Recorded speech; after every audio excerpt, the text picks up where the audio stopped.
एकूणच कापसाची जी मूल्य साखळी ती देखील अडचणीत येते आणि याचा थेट परिणाम जे काही आपल्या कापसाचं चक्र आहे किंवा जे काही सायकल आहे त्याच्यावर देखील होतोय असं कॉटन असोसिएशन ऑफ इंडियाचे अध्यक्ष अतुल गनात्रा यांनी सांगितलं आहे। गनात्रा यांनी असं देखील सुचवलं की सरकारनं यावर तोडगा काढण्यासाठी भावांतर योजना राबवावी।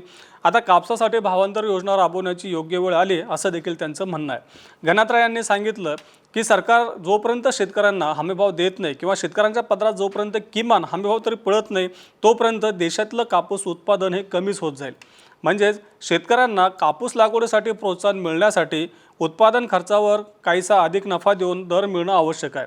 आता सरकार म्हणतंय की उत्पादन खर्चावर 50% नफा देऊन आम्ही हमीभाव जाहीर करतोय, तर मग शेतकऱ्यांना किमान हमीभाव मिळणं आवश्यक आहे। जोपर्यंत हमीभाव मिळणार नाही तोपर्यंत देशातलं लागवड क्षेत्र हे कमी कमी होत जाईल। जर समजा उत्पादनच कमी झालं तर उद्योग देखील अडचणीत येते, त्यामुळे हे देखील उद्योगांसाठी धोक्याचंच आहे। आयात वाढवून जर समजा गरज भागवली तरी देखील ते देशासाठी धोकादायक ठरू शकतं, त्यामुळे देशातलं उत्पादन आवश्यक आहे।